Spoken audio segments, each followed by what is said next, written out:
بسم الله الرحمن الرحيم. اهلا بيكم في فيديو جديد. النهارده هنعمل تجهيزات لرمضان. هنسيح الزبده ونعمل البهارات ونعمل البقسماط، وكل سنه وانتم طيبين.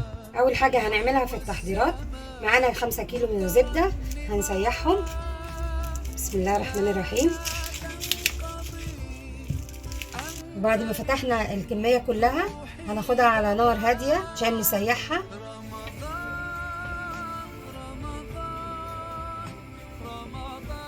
ورفعنا الزبدة على النار على نار هادية. طبعا تجيب الزبدة من حد يكون واثقة فيه عشان المنتج في الآخر يطلع حلو وما يبوظش طعم الأكل. هنفضل نقلب في الزبدة على طول عشان ما تتحرقش من تحت. الزبدة داخلة على سوا، دلها دقيقتين بالظبط وتستوي. وبعد ما السمنة بردت هنعبيها.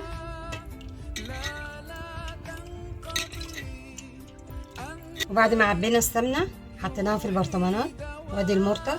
وهنعمل البهارات اللي هنستعملها طول رمضان. معانا 50 جرام كبابة صيني، و100 جرام فلفل اسود، و50 لورا، 50 زر ورد، 50 روزميري، ومعانا 20 جرام زعتر، و20 جرام حبهان، 2 بلح جوز الطيب، 20 جرام قرنفل، 10 جرام جنزبيل، 10 جرام رنجان، 2 عود قرفة، 50 جرام كزبرة. دول ال7 بهارات. اللي حابه تعملهم لوحدهم اعملهم، بس انا اضفت لهم ال6 بهارات دول. بصراحه بيخلوا طعم البهارات غير. هندي الكزبره تحميصه صغيره على البوتاجاز. نحمص الكزبره على البوتاجاز دقيقتين بالظبط. هنقلب البهارات على بعضها عشان نطحنها. طبعا القرفه والبلح جوز الطيب دقيناهم قبل ما نحطهم في الخلاط عشان الخلاط ما يبص.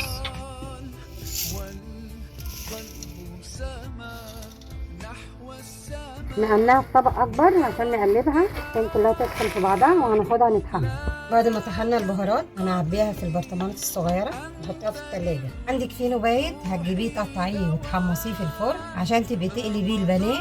وبعد ما الفينو يتحمص طحناه وهنحط له معلقه توم باودر، بصل باودر، ونقلبه. لو عايزاه سبايسي حطي له معلقه شطه. يا نور الهلال أقبل تعال فالشوق طال.